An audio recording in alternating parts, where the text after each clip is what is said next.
on WhatsApp. See, on WhatsApp it's very quiet. You just type quickly and say, this is the question. Please, colleagues from the department. I think it sometimes distract the members when they're asking a question, looking at the minister to see if their question is making sense, and the minister is not concentrating and listening to the question. It also disrupt the members. Honorable Kgabo. So let's improve, colleagues. Honorable Kgabo. No, thank you very much, Chairperson. Let me firstly start by pleading with your good self that I would request that you should not stop me in the process or be tempted to disrupt me. That is my plea to you as the Chairperson. I'm pleading up front. Today I won't do it. Thanks. Thank you. Chairperson, let me start. Like I said, Nalina Laka ke Khawlatle, Minister, Rasifane Setsele Khaba, se se fetoge. Le nna ke batla go pega thaba ka ono kwa tlhotsa o tlhotsa ka feletsa on kwetsi. Ke ne ke re tla ke tsumule pele go appreciate the minister's consideration. You know, if you are a government elected by the people. You represent the people, and in the process of representing them, you must listen to the people. I appreciate your consideration of the public views. Whether to others, they might exploit it for political purpose or not, the fact that you have demonstrated leadership in listening to the people that you are leading, that is appreciated. In fact, the appreciation is not only about listening, but also demonstrating in action that you are willing to learn from the people as much as they must learn from you. We appreciate that withdrawal, Honorable Minister.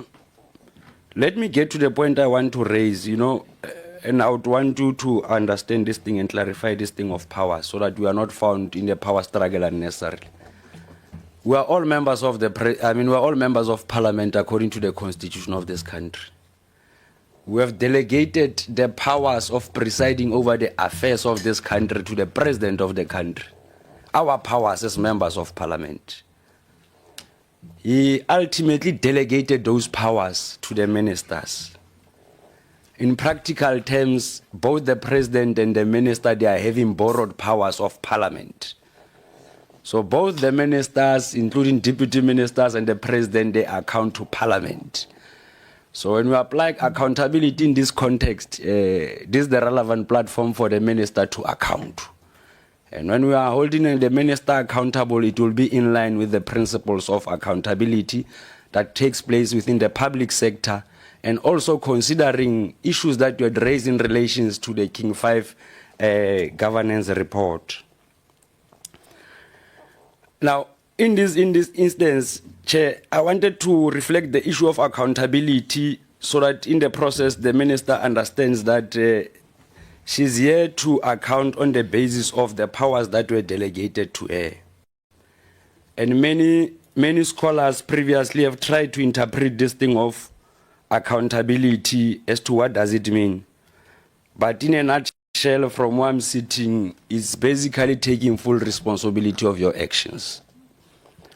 Now, in the context of public sector, it means that now that we have given you the responsibility as a minister through the president to oversee the smooth running of the Department of Higher Education, including the correct spending of the budget allocated to the department, it is for that reason that you must account, because that is the funds of the public.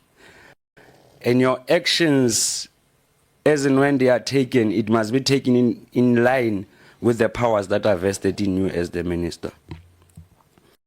So I thought I must indicate this thing that public sector is governed by certain principles.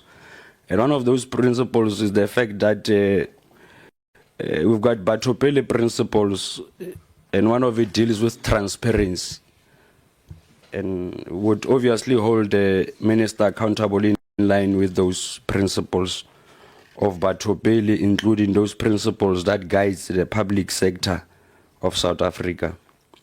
Let me go to the issue of boards, Chair. This chairperson's boards. Minister, Let me start with this panel that is seen to be treated as a private entity within the public sector. I know the powers that you have as a minister, like I indicated, the borrowed powers. You appointed the panel. I would want to understand with you which process have you followed to appoint the panel, Honorable Minister?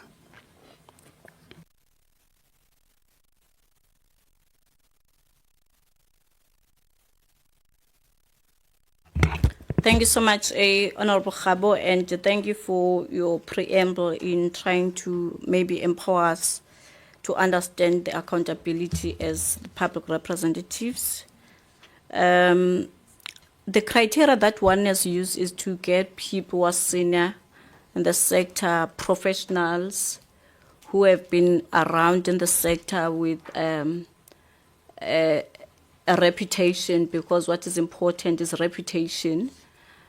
People who are guided by good governance principles, people who have no public negative publicity, and people who have vast experience in the post-school education and training. Those are the principles that the minister applied in trying to get this cohort of senior professionals to oversee the process of appointing the chairs, because with the AAs, it's a submission from sectors. Thanks, Minister. If I raise my hand, I don't want to be disruptive. You must know that I'm saying I'm fine. In terms of the process, were they handpicked, or was there a transparent process of appointing them? The discretion of the minister to actually identify those people. There was no interviews, there was no, just a discretion to say, I believe Kgabo can actually add value in this process. Then I just write a letter to that follow the due processes to check whether the person is available to serve the nation in voluntary basis. Then that's how the process goes. Thank you. Thanks, Honorable Minister. Again, when I give you indication, so we can safely say that you have handpicked them based on your powers that you have as a minister. Not sure about the word handpicked. I have applied my mind to look for credible individuals that are going to form part of this independent panel that is going to assist us in identifying and appointing people that are going to assist me in applying my vision of turning around the post-school education and training, and also in terms of the MTDP, to apply or to make into action the three key priorities of government. No, thank you very much. Maybe it's the interpretation of whether handpicked or discretion. At the end of the day, the minister has used her powers to appoint these people. Honorable Minister, I want to check with you, were these people subjected to any vetting after appointment as an independent panel? You did not hear the question. I can repeat it, Honorable Minister. No, you see, DG, you did not, the minister can hear the question. And we've just spoken about this. Please, the question has been raised to the minister. Again, you are chit-chatting. The minister did not hear the question. Please, Honorable Kgabo, hold on, Honorable Kgabo. On a point of order, Chairperson. To me. On DG. Oh. When we asked DG questions, even specifically to myself, he said he knows nothing about this whole process. He says he doesn't know anything until he was told who these people who were appointed are. So I fail to understand how at every question that is available in the sitting, the DG is whispering to give advice to the minister on something he knows fuck all about. Yeah, the DG is out of order, but we don't know what he's probably telling the minister that he's hungry because he doesn't know about the process. So I did say, I did say the DG is distracting the minister there. Honorable Kgabo, No, thank you very much, Chairperson. I am, hold on, let the House come down. Let the House come down. Honorable Kgabo, you are repeating the question. Honorable Minister, after you had used your discretion or handpicked people that you appointed in the independent panel, were the very same panel subjected to a vetting process to verify their independence? Thank you so much. Unfortunately, there was no vetting on their side. But I applied my mind to make sure that I bring on board people that are not questionable, people who are not going to make sure that they produce what is expected by the people of South Africa as well as by the government of the 7th administration. Not a problem, Honorable Minister. So, based on your response, you are confirming that these people who have been identified to form part of the panel that is deemed to be independent, there is nothing that was used to verify their level of independence or dependence. Rather, we had relied on your discretion as the minister and with powers vested in, I'm not questioning your powers, Minister, I appreciate it. These people were not subjected to any vetting. Vetting meaning that whether we have verified their qualifications, their skills and expertise, whether these people, they've got any criminal record, whether these people, there is a problem of corruption in the country now. Whether these people, they do not have a history of putting their hands in the cookie jar. That's what I want to check with you, Honorable Minister. The screening was done. What you are talking about is screening, but there was no vetting. All right, I take note of the fact that there was no vetting on people who must appoint board chairpersons that must oversee institutions or entities that are worth more than billions. That one I take note. Honorable Minister, the withdrawal of the appointments of board chairperson has both financial and legal implications. Did the board chairs that you were appointed previously, were they presented, the ones that you had withdrawn? Agreed, they are no longer there. No, yana reseka mola to amotu shuling stopu kisera sebona.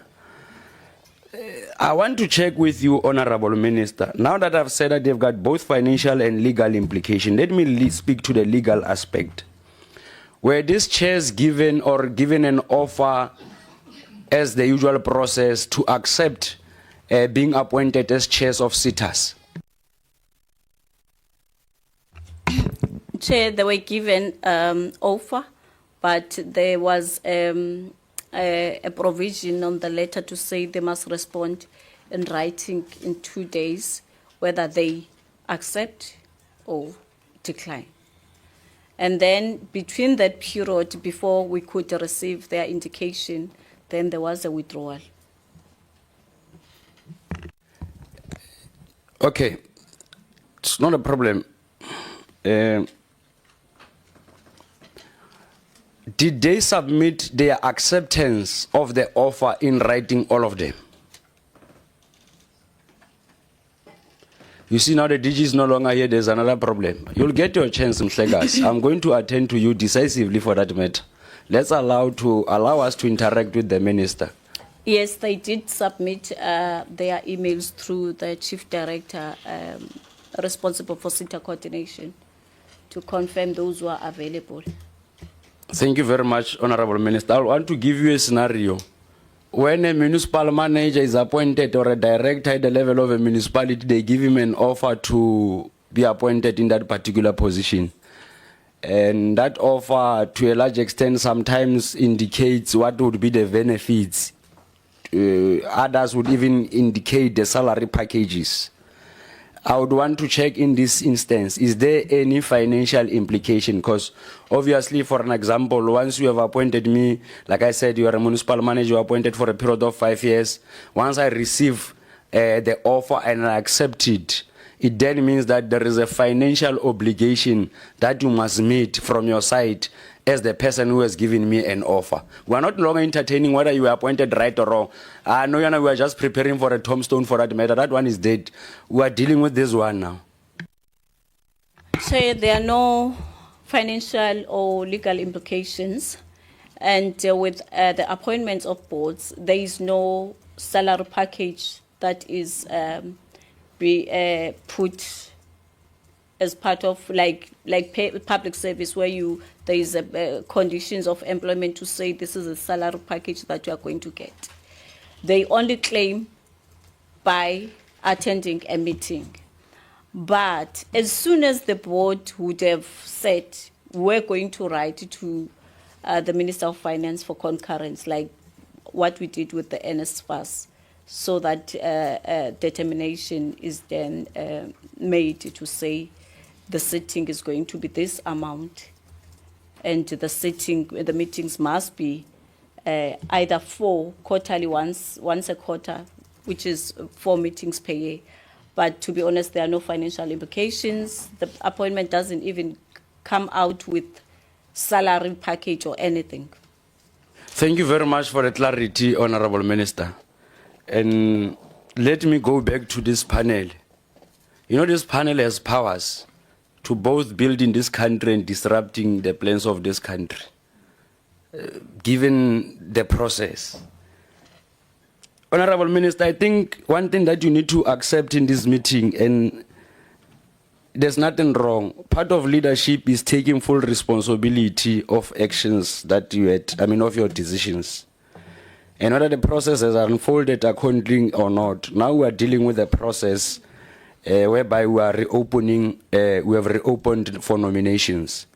And when we reopen for nomination, it basically means that, Honorable Minister, there was something wrong. That's why there was a public outcry.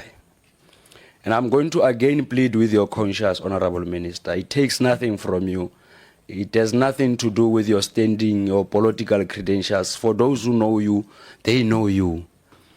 But we must not allow people or honorable members to create an impression that you are a minister who's insensitive, who's so arrogant, who's full of herself, who will not even accept when the process to a large extent proves that it is not handled properly. I would like to plead with you that at some point you must accept that the process was not handled properly.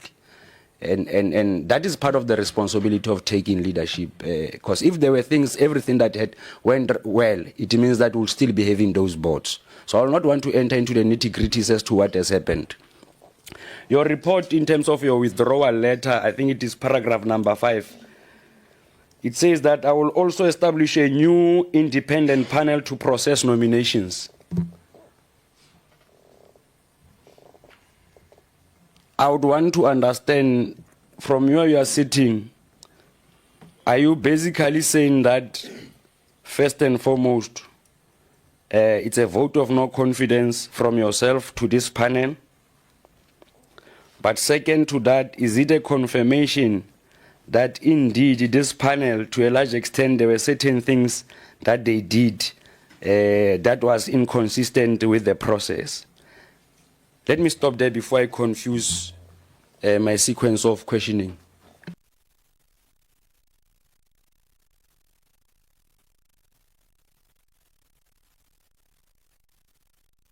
Is it the report? Because I'm trying to look for new.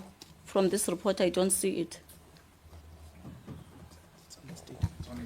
No, Honorable Minister, it's on the statement that you had released when you were dealing with the withdrawal. The statement of the 16th of May 2025, withdrawal of recently appointed chairpersons of SITA boards with immediate effect.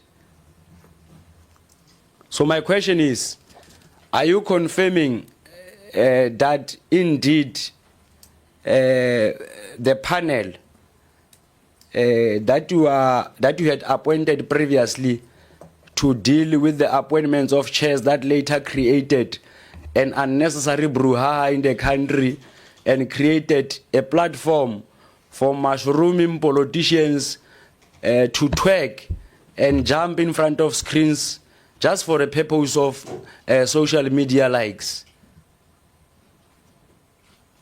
Did you get my question? Or you only focused on the latter statement of... I'm looking at that member was jumping. No, I did not. No, I did not say any member. No, Minister. Point of order, Chair. Yeah, Honorable Lonzi.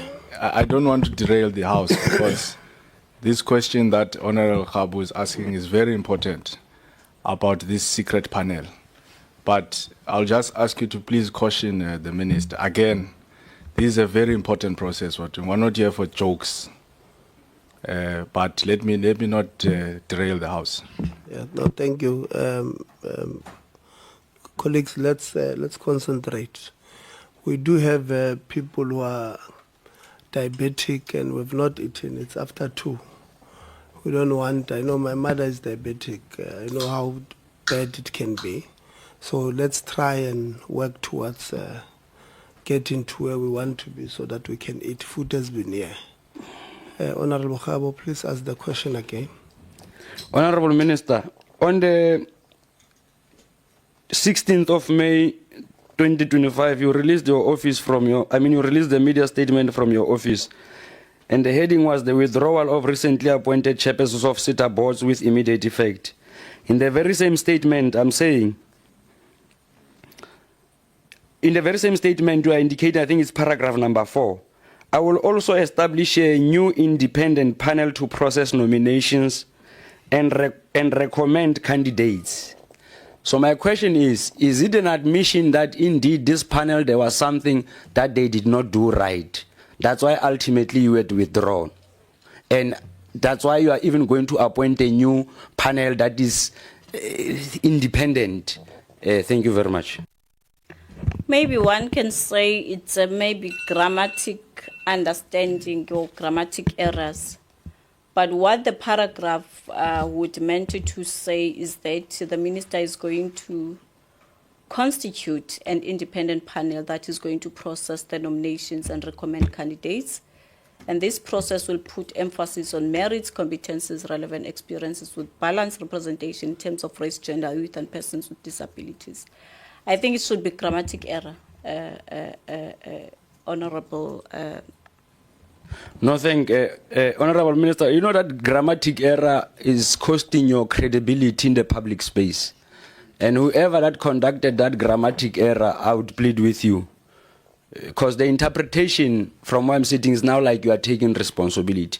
Now, in fact, there's nothing wrong taking responsibility when you say that this panel was very useless. It had created problems for me. Because that is my view. Not that I undermine them. Let me give you a practical example. My closing remarks, Chairperson.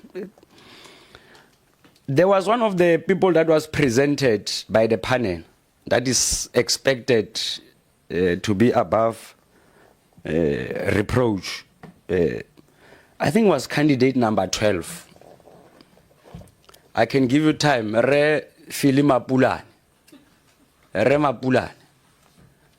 Re Mapulane. Re Mapulane la re go ya ka report wa lona mo lo rile le rengwa dilo tse le di tlhokang ke gore motho a bana le masters go pa a kitse re ka khona go ka ela tlhokane ha ke ne ke sheba ka mbo ke tsatsang ka tokomane le re fileng re le ra lemoga gore go ya ka tokomane ya lona la re Mapulane ha felletsa grata ya gage ya di masters ka mantswe a mangwe ile a dira paranyana hela the master's degree is not completed. That's what your report is saying. Number 12.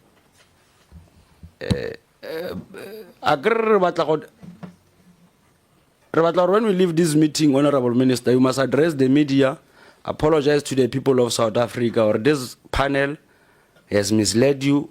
We'll make sure that they take full responsibility and they are going to face the full might of the law with the powers vested in you as the minister.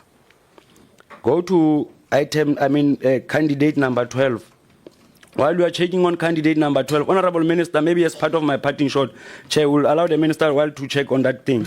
As part of my parting shot, Chairperson, I would plead with the Honorable Minister when dealing with the appointment of the new panel that is supposed to be independent. As part of applying the principles of accountability, can we make sure that those people are vetted? Because now it has always been suspected that there are going to be biasness. But equally, Honorable Minister, it is our belief that in our decisions that we are taking, we must be able to demonstrate the geographical spread of this country. It cannot be that through and through, even in terms of budget allocation, would forever want to be biased to certain provinces and leaving out certain provinces. But equally, Honorable Minister, plead with that panel of yours, of which I'm suspecting that majority of them are old people of that panel. It cannot be that in the country where the dominant population is young people, you have got a majority or the entire list of chairpersons that are old people or above 50. It cannot be right. It cannot be accepted, and the argument that would be presented would be that young people have not applied. And I want to put it to you, whoever said that young people have not applied, that person is lying to you. That's why the credibility of that board is highly questionable. Because we can put it to you that young people who have got masters, who have qualified, not through bogus or unquestionable universities, who have qualified, who have got master's degree, have applied. But through systematic processes, because of these people, there is nothing that we can prove that they were not biased. They have managed to remove those people from that list. And I would like to plead with you, Honorable Minister, maybe as part of responding to my question, if you can just tell me, the annual financial statements must be submitted by tomorrow. And I've asked this question, what is going to happen? The DDG spoke of section 49 trying to threaten me, and he spoke of section 55. And I've taken him through to say that, can you say to me that, in fact, the DDG indicated in the last meeting that you wrote a letter instructing accounting authorities to take full responsibility of that process of submission. I don't know if I'm quoting you in verbatim. As we close. Yeah, as I close. I knew it is going to get to that point. Now the time is low. But we have always been allowing people to speak even if their time is over. And I'm going to plead with you. And I've allowed you. Yeah, it's always the case with you. No, I've allowed. I'm going to get to a point of now relegating to a level of Honorable Lonzi, No so that I can also be respected. It's been 4 minutes. Thank you very much, Chairperson. I think the issue of PFMA will be clarified as to what is it that we are going to do now that there must be submissions this weekend. And equally the issue that I've raised there, Honorable Minister, in terms of candidate number 12 that I've asked questions about. Minister, you answering any of the questions he has made? Or you think there were comments? Chairperson, I think I indicated in my opening before the presentation that as a mitigation measure for us to close that vacuum as the department, we have since requested, in terms of Section 49 of the PFMA, written to Minister Kotongwana, the Minister of Finance, and he has given us, we have obtained concurrence from the Minister of Finance to assign CEOs to execute this responsibility so that come the 31st of May, financial statements are indeed submitted, as well as the performance reports to the AG. I think that's the first part. The second one is around the vetting of the panel. It's more of a comment when I look at it. Honorable Kgabo, but it's not the surname.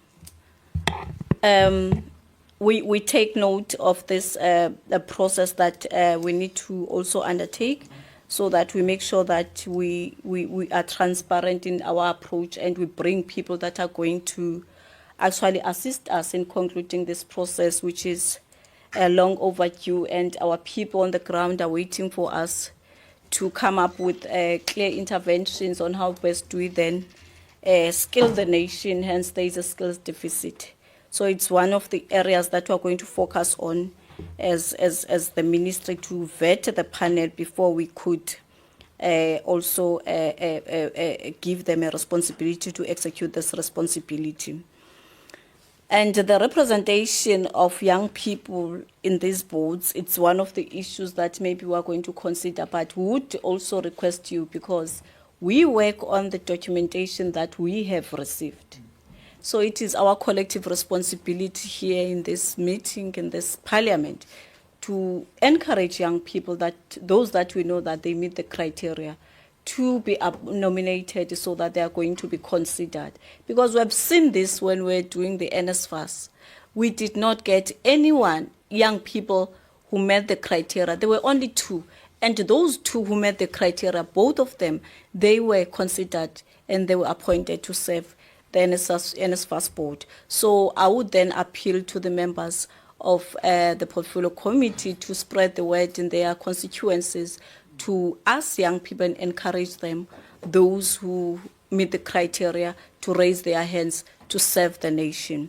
I also pick up some of the areas that we are speaking about, Honorable Kgabo, in terms of the limitation as far as the recommended list. It's consciously correct for me as a public representative and as a leader of the society, because all of us here, we are leaders of the society, representing my organization to see with what we are raising. I also pick up that there are some limitations, in particular with Mr. Mohlopi. I don't know whether I'm pronouncing him correctly, Philemon Mapulane, that the master's degree is not complete because he's still busy with the dissertation. However, with the gazette that we have issued, it doesn't necessarily say master's degree this time around. I don't want us, when we see Mapulane being nominated, I don't know what the panel is going to say, but this one did not have or doesn't have a master's degree. It says preferable, Honorable Chair. I think it's very important for me to emphasize that point. Thank you so much for your comments. I think they are empowering us as we navigate the space and prepare for this second leg of the exercise that we need to embark on. Thank you. Thank you very much. So the first gazette wanted masters, not